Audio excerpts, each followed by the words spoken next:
I had a bad feeling about my son and daughter-in-law, so I pretended to go on vacation. Before leaving, I hid a camera in my office. While I watched from a distance, the building janitor approached me. He grabbed my arm and murmured, "Watch at 7 p.m. That is when you will understand everything." When 7 p.m. arrived, I almost passed out from what appeared on the screen. 67 years old and carrying a company on your shoulders teaches you to read signs others miss. And that morning when I walked into my office in downtown Chicago, something was not right. The main door was locked, as always. But the lock had small new scratches, marks that were not there the previous Friday. I stopped in the hallway with the key still in my hand, looking at those fine lines on the chrome metal. They were not from normal use. They were the kind left by someone forcing an entry in a hurry. I entered slowly. The dawn light filtered through the blinds and drew lines on the mahogany desk I bought 30 years ago when Evans Logistics was just starting. Everything seemed to be in its place. My leather swivel chair, the black phone with button keys, the framed photos of my parents in front of the first cargo van we bought in 1978. But my gut was screaming. 40 years building a logistics company in the Midwest turns you into someone who notices details. And the details were wrong. The blue binder of contracts that I always left to the left of the monitor was now on the right. The pens in the holder were messy. The top drawer of my filing cabinet did not close completely, as if someone had opened it with force and shoved it back carelessly. I sat in my chair and opened the drawer calmly. The tax documents had been moved. The import folders that I always order by date had the months mixed up. June was before May, August before July. As if someone had looked for something in a hurry and put it back without thinking about the order. I took a deep breath. I checked the second drawer. The property deeds for the land in Florida and Michigan were out of the protective plastic folders. Someone had taken them out, reviewed them, and put them back carelessly. One of them had a bent corner. I never allow my important documents to be mistreated like that. I leaned back in the leather chair and looked at the ceiling. Who? Only 5 people had keys to this office. Me, my secretary Linda, who has worked with me for 20 years, the accountant Mr. Henderson, a 72-year-old man who is more loyal than a guard dog, the operations manager Steve, who has been moving trucks for me for 30 years, and my son Richard, 38 years old, with a business degree from UPenn. Married to Vanessa, a 32-year-old woman, beautiful, ambitious, always dressed as if she were going to a gala. I did not want to think about him, but the signs were there. The previous week at Sunday dinner at my house in the suburbs, Richard had asked strange questions. "Dad, have you updated your will?" He said it while cutting a piece of steak as if it were the most normal question in the world. "Why do you ask that, son?" I replied, looking at him over my glass of sparkling water. "No, well, it is just that you are getting old, right? You should have everything in order just in case." Vanessa looked at him sideways and smiled, a small, quick smile that disappeared when she noticed I was watching her. "Just in case," what I asked. "Well, you know, life is unpredictable. It would be good if someone helped you with the company finances, someone trustworthy. Someone like who? Well, I do not know. Someone young, someone who understands modern business." Vanessa nodded as if she agreed with every word. "I understand my business perfectly, Richard." "Yes, Dad, I am not saying you do not, but... Well, you are already 67. It is not bad to think about delegating, about passing the torch to the new generation." The new generation. What an elegant way of saying, "Step aside, old man." I said nothing else that night. I finished my steak, drank my coffee, and went to sleep. But the words kept spinning in my head like vultures over a wounded animal. And now, sitting in my office with the moved documents in front of me, the pieces began to come together. Someone had entered here. Someone had reviewed my contracts. Someone was planning something. And that someone had access, knowledge, and motives. I got up and walked to the window. From the 12th floor of the building, I could see the entire downtown skyline. Evans Logistics trucks passed every 20 minutes, taking merchandise to New York, to Nashville, to the border. 40 years building this. 40 years waking up at 5 in the morning. 40 years solving problems, negotiating with difficult clients, surviving economic crises. And now someone wanted to take it away from me. I took out my cell phone and dialed a number. "Hello," answered a raspy voice. "Roger, this is Arthur Evans. I need to speak with you." Roger was the building janitor, a 60-year-old man, thin with a white mustache and eyes that missed nothing. He had been taking care of the building for 15 years. He knew every person who entered and left. He knew who arrived early, who left late, who brought suspicious visitors. "Tell me, Mr. Evans, how can I help you? Have you seen strange movements in my office? Anyone entering after hours?" There was a silence on the other end of the line. "Come to the security booth, Mr. Evans. We can talk better there." I went down the elevator and walked to the building entrance. Roger was sitting in his plastic chair drinking coffee from a thermos. He saw me arrive and pointed to a folding chair next to him. I sat down. "Tell me, Roger."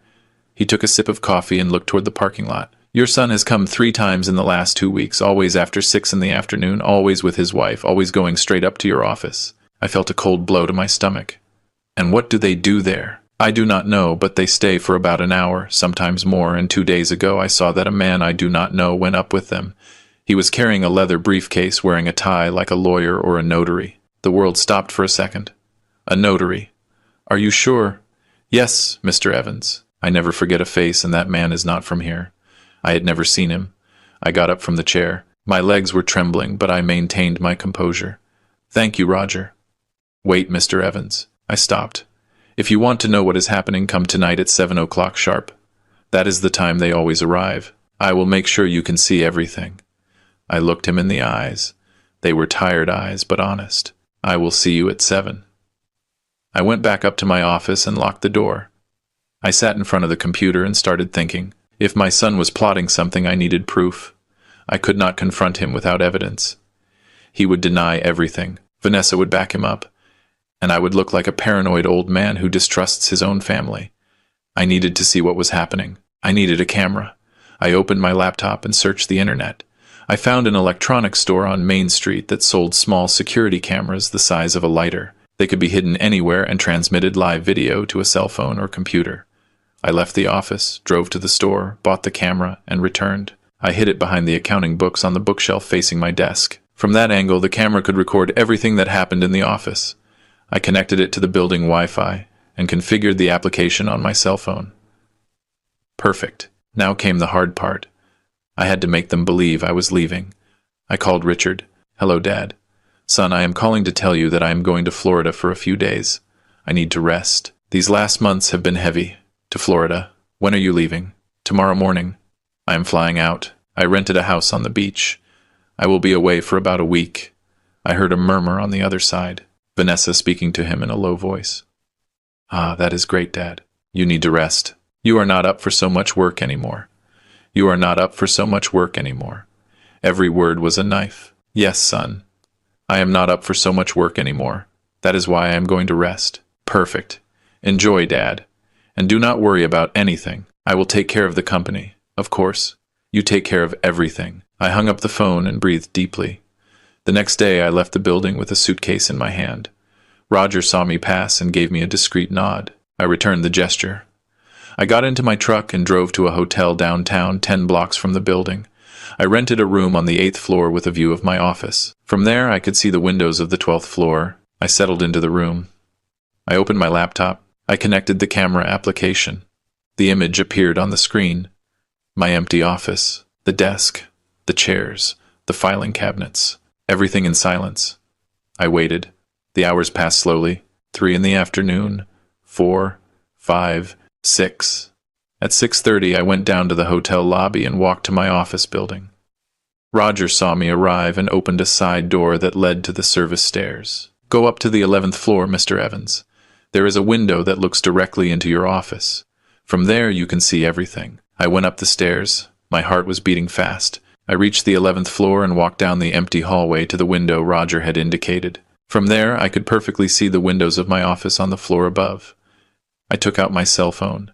I opened the camera app. 6:55 p.m. My hands were sweating. 6:58 p.m. I heard the elevator opening on the floor above. Footsteps. Voices. 7 p.m. The door to my office opened, and what I saw on my cell phone screen froze my blood. Richard entered first. Then Vanessa. And behind them a man in a gray suit with a leather briefcase. A notary or crooked lawyer.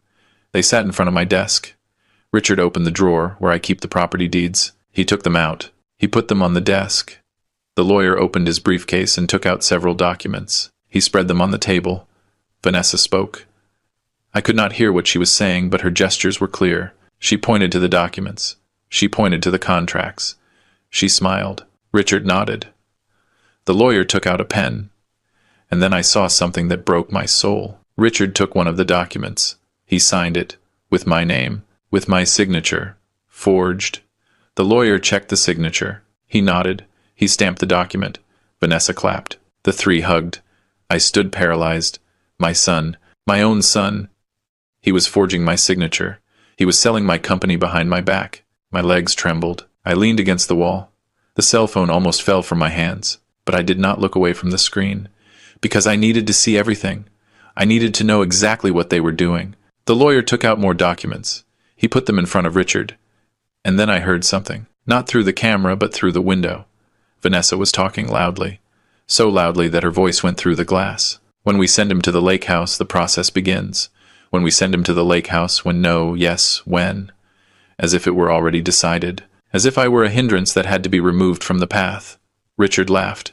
A laugh I had never heard from him. Cold. Calculating. In 2 weeks, this is ours. The lawyer closed his briefcase. The three left the office. I heard their footsteps moving away down the hall. The elevator opening. Closing.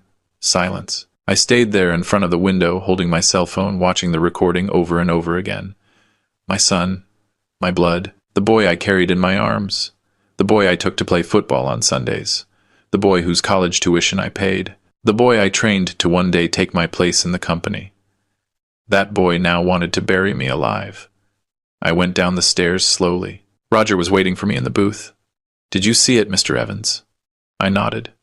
I could not speak. My throat had closed up. I am very sorry, Roger said, but it was important that you knew.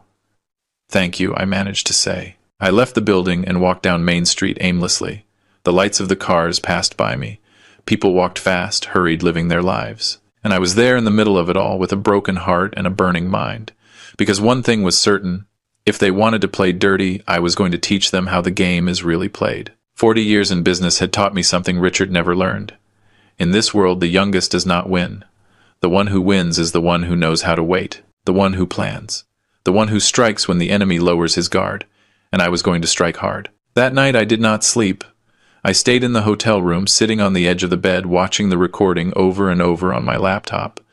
Every gesture of Richard, every smile of Vanessa, every movement of the lawyer, the forged signature, the property deeds for the land in Florida and Michigan spread out on my desk as if they were poker cards. Vanessa's words resonated in my head like church bells. When we send him to the lake house, the process begins. When? No. Yes. When? As if I were an old piece of furniture that had to be taken out of the house to make space. As if my 67 years of life, 40 of them building Evans Logistics, were worth nothing. I got up from the bed and walked to the window. From the 8th floor of the hotel, I could see the lights of Chicago extending like a golden sea to the horizon. Millions of people sleeping peacefully. Millions of families under the same roof, trusting each other. And me here hiding in a hotel, spying on my own son. What irony. I spent my whole life teaching him values, respect, honesty, hard work. I taught him that a man builds his destiny with his hands, not with lies. That a man's word is worth more than any signed contract. And what did he do with those lessons? He threw them in the trash, just like he was doing with me. I closed my eyes and took a deep breath. The pain was real, physical, as if someone had put a hand in my chest and was squeezing my heart. But along with the pain, something else was growing. Something cold, something hard. Rage. Not the explosive rage that makes you scream and break things. The other kind. The rage that makes you think, plan, act with precision. I sat in front of the laptop and opened a new document. I started writing everything I knew. Facts. Richard and Vanessa entered my office 3 times in the last 2 weeks. They brought a lawyer. Richard forged my signature on legal documents. They are planning to take control of the company. The plan includes sending me to the lake house to start the process. They mentioned a deadline. 2 weeks. Questions. What documents did Richard sign? Who is the accomplice lawyer? Who are they planning to sell the company to? How do they plan to legally justify the transfer? What does sending him to the lake house mean? That last question gave me chills. It could not be literal. Or could it? Were they planning to do something to me? No, I knew Richard. He was ambitious, treacherous, a liar, but he was not that. Or was he? Did I really know my son? Or had I been living with a stranger all these years? I closed the laptop and took my cell phone. I searched my contacts until I found the name I needed. Attorney George Miller. My lawyer. One of the best corporate lawyers in the state. 62 years old. Silver hair. Italian suits. A mind sharp as a razor. I had known him for 30 years. He had handled all the important contracts for Evans Logistics. He knew every detail of the legal structure of my company. If anyone could help me, it was him. But it was 2 in the morning. I could not call him now. I would have to wait until dawn. I lay in bed, but I could not close my eyes. Every time I tried, I saw Richard's face signing those documents, Vanessa's face clapping, the lawyer's face stamping the betrayal. At 6 in the morning, I got up, showered, and dressed in one of my gray suits. If I was going to face this, I would do it like the businessman I am, not like a victim. At 8 o'clock sharp, I called George. "Hello," he answered with his deep and deliberate voice. "George, this is Arthur Evans. I need to see you urgently." There was a pause. "What happened, Arthur? I cannot talk about it on the phone. We can meet at your office." "Sure. What time?" "Can you do it now?" Another pause. "Give me an hour. I will see you at 9. I will be there." I hung up. I left the hotel and walked 3 blocks to a diner I have known for 20 years. I ordered a black coffee and some eggs. I was not hungry, but I needed to eat something. My stomach burned from pure tension. At 10 to 9, I arrived at the building where George has his office. 15th floor office with a view of the river. His secretary recognized me immediately. "Mr. Evans, please go in. The attorney is waiting for you." I entered the office. George was sitting behind his dark wood desk, reading some documents. He looked up and motioned for me to sit. "You look terrible, Arthur." "I feel worse. What happened?" I took out my cell phone, opened the camera app, and showed him the recording. George put on his glasses and watched the screen in silence. 2 minutes. 3. 5. When it finished, he took off his glasses and leaned back in his chair. "This is fraud. Forgery of documents. And if what they plan involves declaring you mentally incapacitated to take control of your assets, it is also elder financial abuse." "How serious is it?" "Very serious. We are talking about federal crimes. They could go to prison." I felt a knot in my stomach. Prison. My son. In prison. George looked at me fixedly. "But before we get to that, we need to understand exactly what they are planning. I need to see the documents he signed. I need to know who that lawyer is. And I need to know who they are selling the company to." "How do we find that out?" "By letting them continue." I looked at him without understanding. "What?" "If you stop them now, they will deny everything. They will say you were confused, that you misinterpreted what you saw, that the recording shows nothing illegal, and without stronger evidence, it will be your word against theirs. But I have the recording. The recording shows that they entered your office and reviewed documents. That is not illegal. He has a key. Technically, he has the right to be there. The only thing we could prove is that he signed something, but without seeing what he signed, we cannot accuse him of forgery. So, what do?" George leaned forward. "You let them go ahead with their plan. But you get ahead. You block everything they can use against you. You secure your company.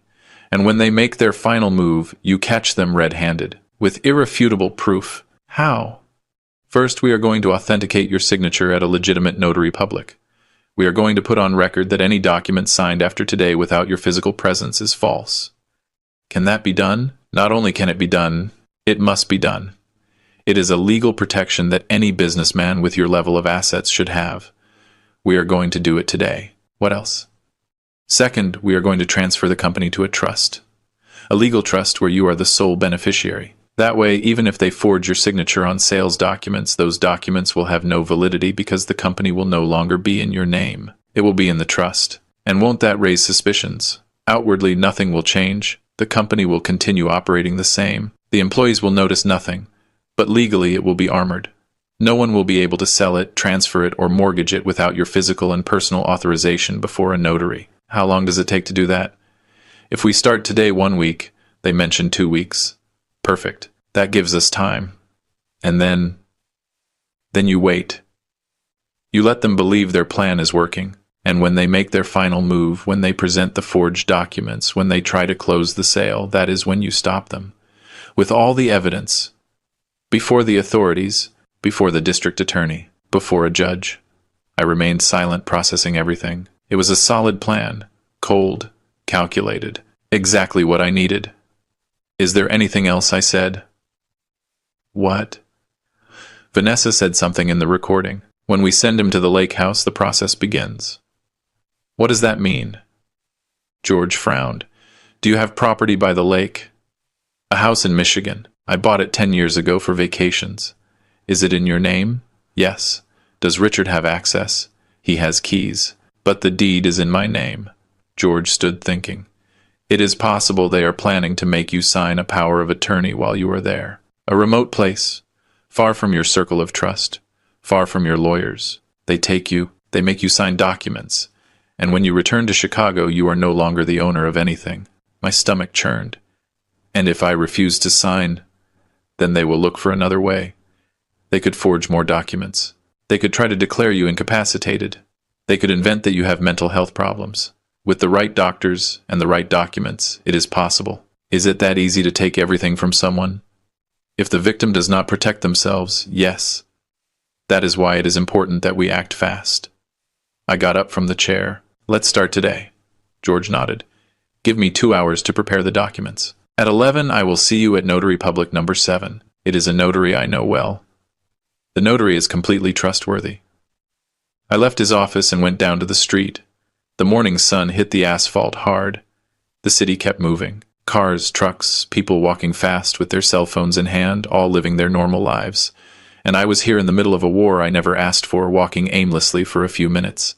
I needed to clear my mind. I needed to think. How had I reached this point? At what moment did I lose my son? Was it when I put him in business school? Was it when he met Vanessa? Was it when I started giving him responsibilities in the company? Or was it before? Was it when his mother died 10 years ago and I locked myself in work so as not to face the pain? Was it when I stopped asking him how he was and only asked him how the company numbers were? Was it when I turned him into an employee and stopped treating him like my son? The questions burned me, but the answers did not matter. What mattered was the present. And in the present, Richard had chosen his path and I had to choose mine. At 11 o'clock sharp, I arrived at Notary Public number 7. George was already there with a folder full of documents. The notary was a 50-year-old man, thin with glasses and a brown suit. Mr. Evans, it is a pleasure, he told me, extending his hand. The pleasure is mine. We sat in his private office. George spread the documents on the desk. Mr. Evans, these are signature authentication documents. What we are going to do is simple. You are going to sign these papers in my presence, in the presence of the notary, and in the presence of 2 witnesses. We are going to record your official signature, and we are going to declare that any document signed outside of this procedure without your verified physical presence will be considered false. Perfect. I signed every document. The notary stamped every page. The witnesses signed too. Everything was recorded. Ready, said the notary. From this moment on, if someone presents documents with your signature and you were not present to sign them, those documents are legally void. And if they already signed something with my forged signature, those documents will also be void, and the person who presented them will face criminal charges. I nodded. First step completed. Now for the trust, said George. We spent the next 4 hours at the notary preparing the documents to transfer Evans Logistics to a private trust. It was a complex process, but necessary. At the end of the day, the company was protected, legally armored. No one could touch it without my physical and personal authorization. I left the notary at 5 in the afternoon, exhausted but relieved. George walked with me to the parking lot. What is next? I asked him. Now you wait. Keep the recorder active in your office. Let them move. Let them believe everything is going according to their plan. And when they make their final play, you stop them. And if they try something before, they won't. They mentioned 2 weeks. That means they are waiting for the right moment. They are probably waiting for the buyer to arrive, for the money to come together, for everything to be ready to close the operation. And who can be the buyer? That is what you have to find out. Do you have competitors who have shown interest in buying your company? I thought for a moment. Yes, Pacific Freight, a company from out of state. They have been trying to expand into the Midwest for years. They have made me offers before, but I have always rejected them. Do you know the owner? Yes, his name is Howard Stone, an ambitious guy without scruples. Do you think he would be willing to participate in something like this? If it suits him, yes. Then it is probable that he is the buyer. Investigate discreetly without raising suspicions. How? You have contacts in the industry, don't you? Yes. Use them. Ask if anyone has heard rumors that Pacific Freight is about to make a big acquisition. If the answer is yes, then we will know the plan is underway. I nodded. Anything else? Yes. Keep your distance from Richard. Do not confront him. Do not show suspicions. Act normal as if nothing were happening. That is going to be difficult, I know, but it is necessary. If he feels you discovered him, he will change strategy and we will lose the opportunity to catch him. Understood? George put a hand on my shoulder. I know this is difficult, Arthur, but you are doing the right thing. What Richard is doing is not only illegal, it is a betrayal, and betrayals are not forgiven. They are punished. I stayed looking George in the eyes. He is my son. I know. If I go ahead with this, I will lose my only son. You already lost him, Arthur. A long time ago. Now you are just protecting what is yours. The words fell on me like stones, but they were true. Thank you, George. That is what we are here for. I will call you tomorrow to review how things are going. We said goodbye. I got into my truck and drove back to the hotel. That night before sleeping, I watched the recording again, and this time, instead of pain, I felt something different. Clarity.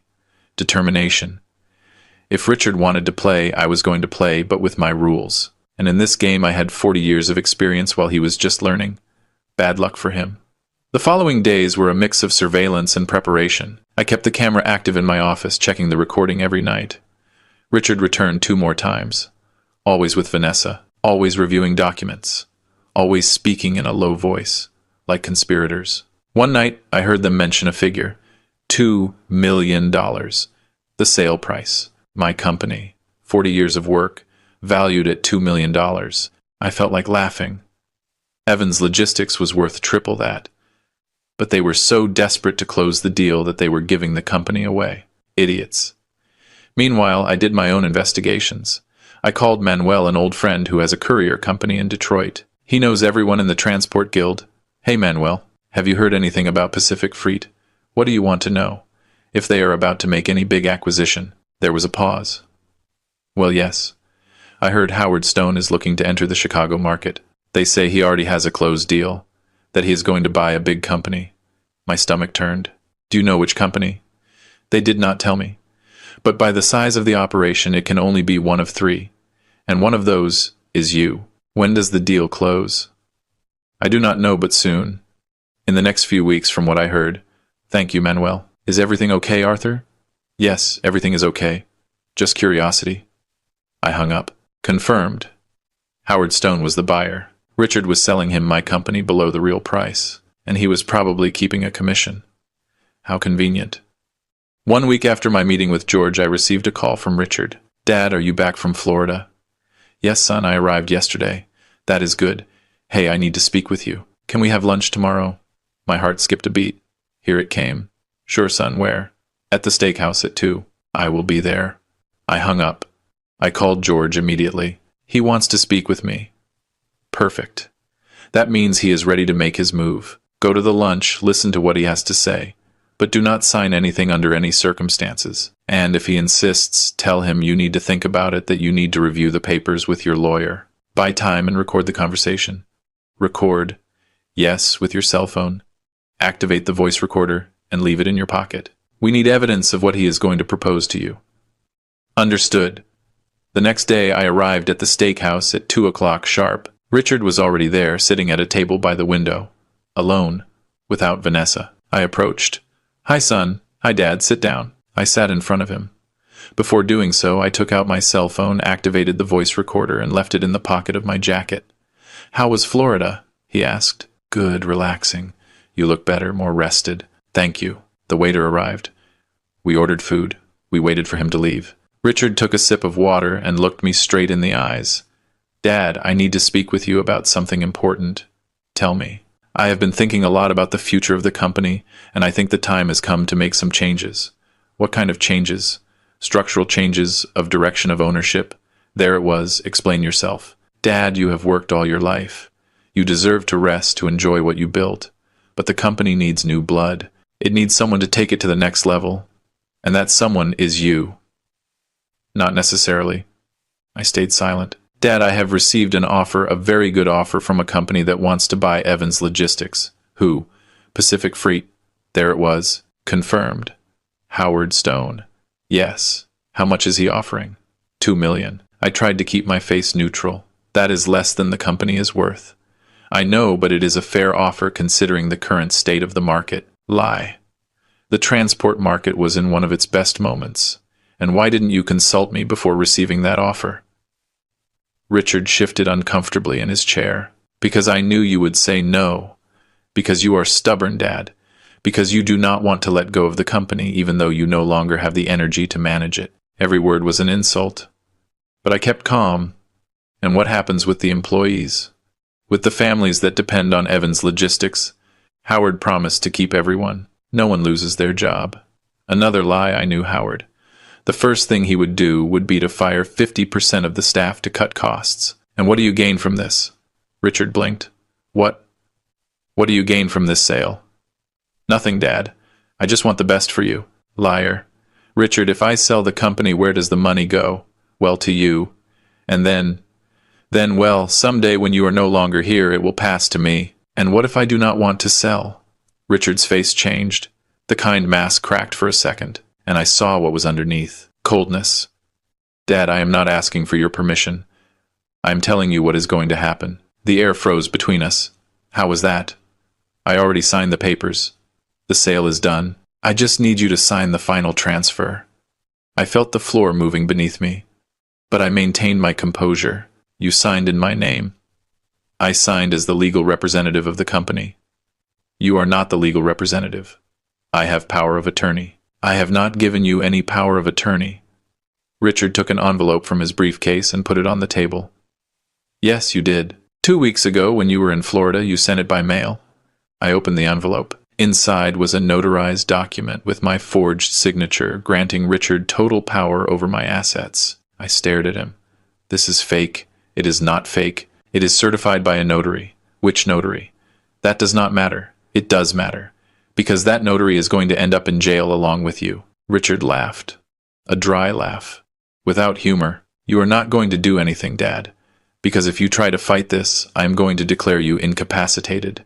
I am going to bring doctors to certify that you are no longer right in the head, that you suffer from dementia, that you cannot handle your own affairs. I remained silent, processing, assimilating. My son was threatening me, openly, shamelessly. This is what is going to happen, continued Richard. You are going to sign the final transfer. You are going to accept the money from the sale, and you are going to retire quietly to your house in Michigan. You are going to live comfortably the rest of your life. And no one has to get hurt. And if I refuse, then things get ugly. And believe me, Dad, you do not want things to get ugly. I looked him in the eyes, and I saw a stranger. Who are you? Richard got up from the chair. I am the future, and you are the past. The faster you accept it, the better for everyone. He left $100 on the table to pay for the food, and he left. I stayed sitting there, alone, with the envelope in my hands. The cell phone kept recording in my pocket.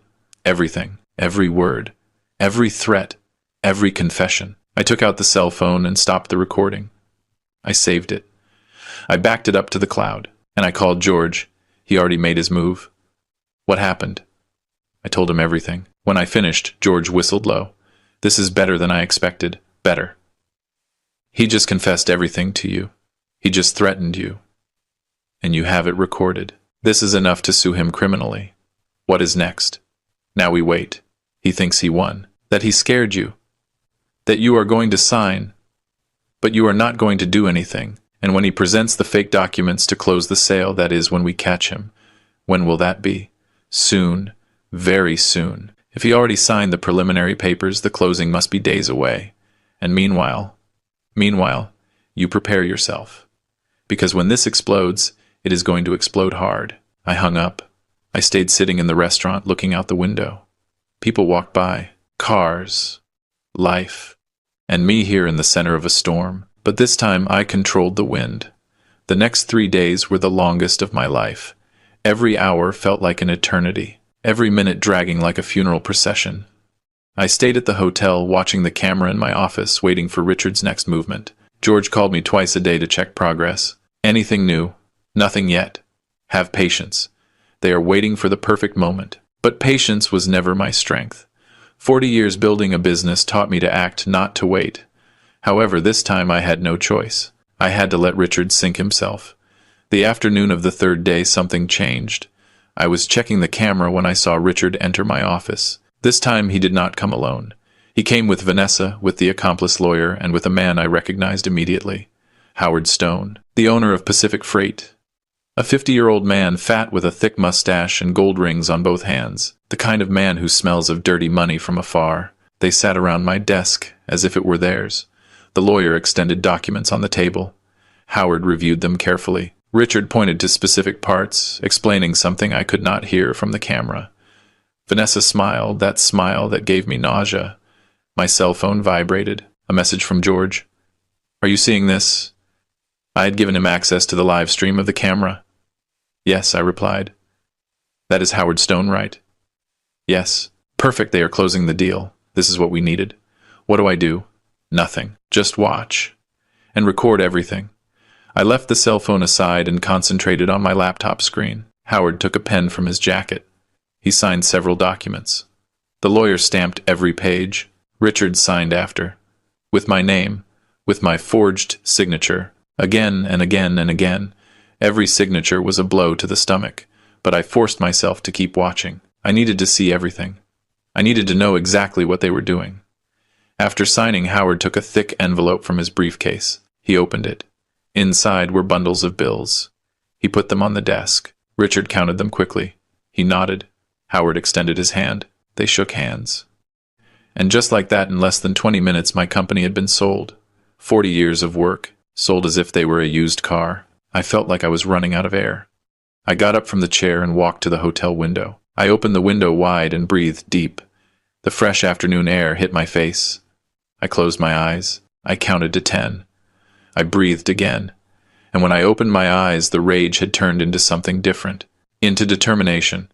Into absolute clarity. Now I had everything I needed. I called George. "I have it all recorded. Perfect. Download the video. Save it in 3 different places. Cloud, hard drive, USB drive. We cannot risk losing it." "Understood. Now comes the hard part." "What part?" "Tomorrow they are going to present the signed documents before the corresponding authorities to make the property transfer official. They are going to go to the recorder of deeds. They are going to register the sale. And at that moment, you are going to appear. Appear. Yes, with all the documents we prepared, with the recordings, with the proofs of forgery, and with a criminal complaint." "A complaint?" "Yes, Arthur. This is no longer a civil matter. It is criminal. Fraud. Forgery of documents. Asset theft. Your son is going to face criminal charges." The words fell on me like stones. Criminal charges.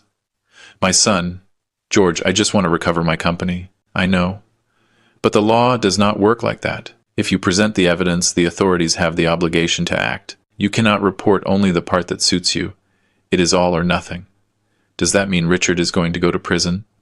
Possibly. Depends on the judge, depends on the prosecution. But yes, it is a real possibility. I remained silent. Processing. Arthur, I know this is difficult, but you have to understand something. What Richard did is not a mistake. It is not a bad decision. It is a crime. A serious crime. And if you let it pass, you do not just lose your company. You are telling him that he can do whatever he wants without consequences. He is my son, and he chose to betray you. He made that decision. Not you. I breathed deep. What do I have to do? Tomorrow at 9 in the morning, show up at my office. We are going to go together to the district attorney to file the complaint. Then we go to the recorder's office. And when Richard arrives there with his fake documents, the police will be waiting for him. And Howard Stone. Him too. If he participated in the purchase knowing that the documents were fake, he is an accomplice. He faces the same charges. And the lawyer, that one is going to lose his license and probably face charges too. Notarizing fake documents is a serious offense. And Vanessa, if she participated actively in the fraud, she also faces consequences. I felt a huge weight on my shoulders. George, this is going to destroy my family. Your family is already destroyed, Arthur. Richard took care of that. He was right. I knew it, but it hurt to hear it. I see you tomorrow at 9. I will be there. I hung up. I sat on the edge of the bed. The hotel room suddenly felt small, suffocating. I got up and went out to walk. I went down to the street and walked aimlessly through downtown Chicago. The lights of the businesses illuminated the sidewalks. Street vendors shouted their products. Hot dogs, pizza, pretzels. Life followed its normal course. And I here in the middle of a nightmare. I reached the plaza. It was full of people. Tourists, families, children running. I sat on a bench in front of the fountain, and for the first time in 3 days, I let the emotions catch up with me. I did not cry. I did not scream, but I felt the full weight of what I was about to do. Tomorrow my son was going to be arrested. Because of me. Well, no. Because of him. He made the decisions. He forged the documents. He sold my company behind my back. I was just protecting what was mine. But still, he was my son. The boy I carried in my arms when he was born. The boy I taught to ride a bicycle. The boy who cried in my arms when his mother died. At what moment did that boy become this? At what moment did I lose the ability to see him? At what moment did he stop being my son and become my enemy? The questions had no answer. Or maybe yes. Maybe the answer was simple. I never lost him. Simply, I never had him. Maybe he was always like this. Maybe I was just seeing him clearly for the first time. I stayed sitting on that bench until it got dark, until the streetlights turned on, until the plaza emptied. And then I got up. I walked back to the hotel. I went up to my room. I showered. I went to bed. And for the first time in days, I slept. It was not a peaceful sleep, but it was enough. At 8 in the morning the next day, I got up. I dressed in my best gray suit, and I left the hotel. I drove to George's office. He was already waiting for me at the building entrance, with a black leather briefcase in his hand. "Good morning, Arthur." "Good morning. Ready?" I nodded. "Let's go." We got into his car, a black BMW, and we drove toward the district attorney's office. The traffic was heavy, Chicago at rush hour, but eventually we arrived. George parked, and we walked toward the entrance. We passed security. We went up to the 3rd floor. We entered an office where a secretary received us. "Good morning." "Are we here to file a complaint?" "Of course." "Sit down, please. The DA will attend to you in a moment." We sat on some uncomfortable plastic chairs. We waited 15 minutes. Finally, a man of about 45 with a white shirt and blue tie came out of an office. "Attorney Miller." "Yes, sir. Come in, please." We entered his office. We sat in front of his desk. "How can I help you?" George opened his briefcase and took out all the documents, the recordings, the proofs of signature forgery, the trust documents, the notary authentications, the hidden camera video. He put everything on the desk. "Sir, we are here to report asset fraud and forgery of documents. My client, Mr. Arthur Evans, is the owner of Evans Logistics, a logistics company valued at more than $6 million. His son, Richard Evans, forged his signature on multiple documents to sell the company without his consent to a third party, Mr. Howard Stone, owner of Pacific Freight." The DA opened his eyes with surprise. "Do you have proof?" "All you need." George showed him the video. The DA watched it completely in silence. When it finished, he leaned back in his chair. "This is serious. We know. Where is the son now? We believe that in the next few hours, he will present himself at the Recorder of Deeds to register the sale. That is where we plan to intercept him." The DA nodded.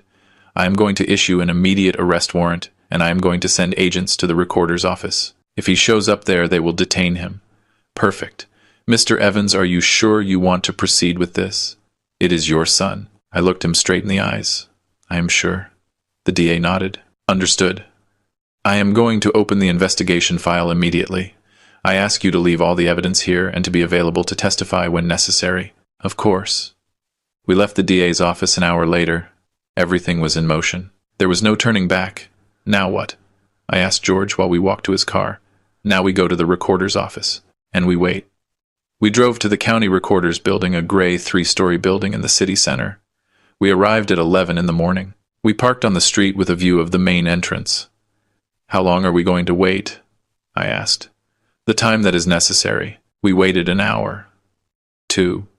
At 1 in the afternoon, George went out to buy sandwiches and sodas. We ate in the car. We kept waiting. At 2:30, my cell phone vibrated. A message from an unknown number. "Dad, I know what you are doing. Do not make a mistake you are going to regret." It was Richard. How did he know? I showed the message to George. Someone warned him. Maybe the lawyer. Maybe someone at the registry. It does not matter. Let him know that does not change anything. Do you think he will come? I do not know. But if he does not come today, he will come tomorrow. Or the day after. Eventually, he has to register the sale. Without that registration, the transfer is not legal. Another message arrived. "We can fix this. Let's talk you and me without lawyers. I did not respond. George looked at me. Do not answer him. Do not give him information. Let him get desperate. I put the cell phone away. We kept waiting. At 3:15, a silver car parked in front of the building. Richard got out of the driver's seat. Vanessa got out of the passenger seat. The lawyer got out of the back seat. The three walked toward the building entrance. There they are, I said. George dialed a number on his cell phone. Sir, they arrived. They are entering the building. He hung up. The agents are already inside, waiting. My heart was beating so hard I could feel it in my temples. Richard, Vanessa, and the lawyer entered the building. 5 minutes passed. 10, 15, and then the doors of the registry burst open. 2 police officers came out, with Richard in handcuffs, with the lawyer in handcuffs. Vanessa walked behind, also in handcuffs. The 3 were screaming. Richard struggled. This is a mistake. Let me go. I am innocent. Vanessa was crying. We did nothing wrong. This is abuse. The lawyer said nothing. He just walked with his head down, defeated. They put them in a patrol car. The patrol car took off. They were gone, and I stayed there sitting in George's car watching them take my son away. My hands were trembling, my stomach burned, my throat closed up. Are you okay? Asked George. I did not respond. I could not. Arthur, breathe. I breathed. Once, twice, 3 times. Slowly the trembling calmed down. You did the right thing, said George. I nodded. I know. But knowing I did the right thing did not make it hurt less. That night I returned to the hotel. But I could not stay in the room. The space felt too small, too silent. I went out to walk again. This time I went toward the lakefront park, a place where I used to take Richard when he was a child. We sat on the benches by the lake. We ate ice cream. We watched the ducks swim. He asked me things. Dad, why is the sky blue? Dad, do ducks feel cold in the water? Dad, will you always be here? Always. That is what I promised him, that I was always going to be there for him. And I kept that promise. Until today. Today I was the one who sent him to jail. I sat on the same bench where we used to sit. The park was almost empty. Only some night joggers. Some couples walking. The lake was still. The ducks slept on the shore. I took out my cell phone. There were several messages. One from George. I already spoke with the DA. Richard was detained at the central booking. Tomorrow they present him before the judge. The bail is going to be high. He probably cannot pay it. He is going to stay in custody until the trial. Another message. From an unknown number. I hope you are happy. You destroyed your own family. Vanessa. I deleted the message. Another one. Mr. Evans, I saw the news. If you need anything, I am here. Roger. I smiled sadly. Roger, the janitor who warned me, the man who helped me see the truth. Thank you, Roger. I appreciate it very much. I put the cell phone away, and I stayed there sitting, watching the water, thinking about everything that had happened, about how I had reached this point, at what moment my life became this. An hour later, I got up. I walked back to the hotel. I went up to my room. I went to bed, and this time sleep did not come. I stayed awake all night, staring at the ceiling, thinking, remembering, regretting, but also feeling something strange. Relief. Because finally, after weeks of uncertainty, of pain, of betrayal, finally I knew the truth. Finally I had acted. Finally I had protected what was mine. And even though the price was high, even though I lost my son in the process, at least I recovered my dignity. The next morning George called me early. The hearing is at 10. Do you want to be present? I thought for a moment. No. Are you sure? Yes. I do not want to see him. Not yet. Understood. I will be there. I will call you when it finishes. Thank you, George. I spent the morning at the hotel, watching the news, drinking coffee, waiting. At noon, George called. It is over. What happened? The judge ordered pretrial detention. Richard is going to stay in the Metropolitan Detention Center until the trial. The bail was $500,000. Vanessa tried to pay it, but she does not have the money. The lawyer was also detained, and they issued an arrest warrant for Howard Stone. They are going to arrest him in the next few hours. How long will the trial last? Months, maybe a year. Depends on how long the processes drag out. And the company is still yours. The trust worked. All the documents Richard signed are void. Howard has no right over Evans' logistics. Everything returns to you. I breathed deep. Thank you, George. You do not have to thank me. You did the right thing, Arthur. The hard thing, but the right thing. I hung up. I sat on the edge of the bed, and for the first time in weeks I felt something resembling peace. It was not happiness. It was not joy. It was simply the absence of fear, the absence of uncertainty. I knew what was coming. I knew the next months were going to be difficult, that there would be trials, statements, press scandals, but I also knew I had done the right thing. I had protected what was mine. I had defended my legacy, and although I lost my son, at least I did not lose my dignity. 3 months after the arrest, I returned to my office. The same office on the 12th floor with a view of downtown. The same one where Richard betrayed me. But now it was different. I changed the locks. I removed the hidden camera.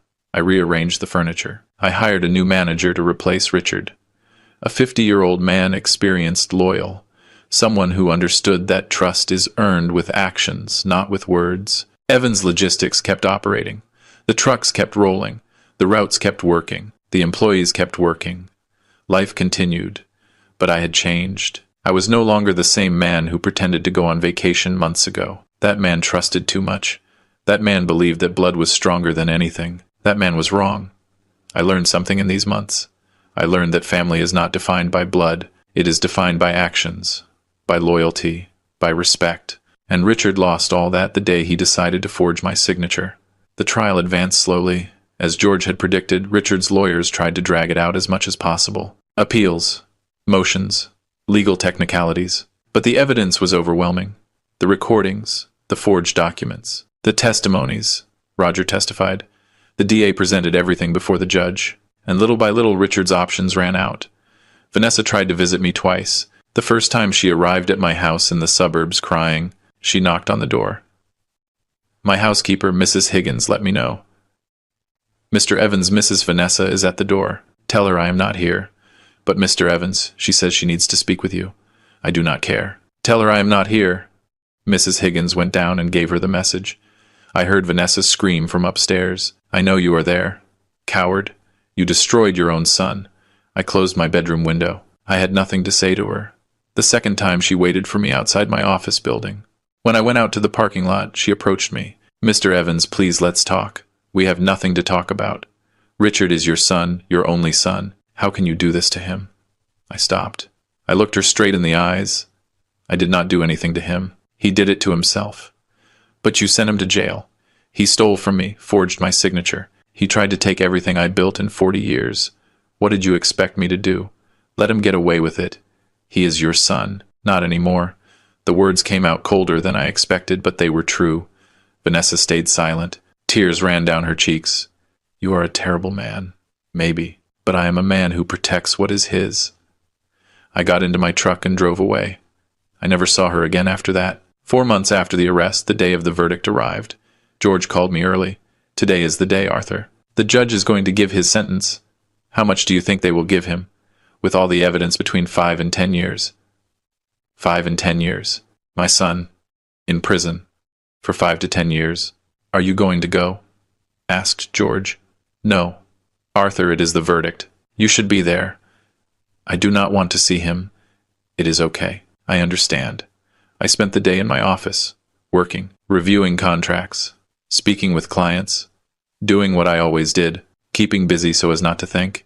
At 5 in the afternoon, George called. The verdict is out. I breathed deep. Tell me. 8 years, for fraud and forgery of documents. The lawyer received 6 years, and Howard Stone 7. 8 years. My son was going to spend 8 years in prison. And Vanessa, she reached a plea deal. She testified against Richard in exchange for a reduced sentence. 2 years in prison with the possibility of probation. She betrayed him, just like he betrayed me. How ironic. How did Richard take it? Badly. Very badly, he screamed. He blamed everyone. He blamed you. He blamed Vanessa. He blamed the judge, but in the end they took him away.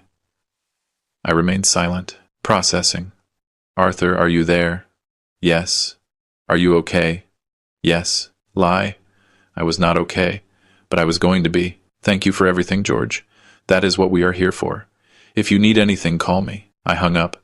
I sat in my chair looking out the window. The sun was setting behind the buildings. The city lights were starting to turn on.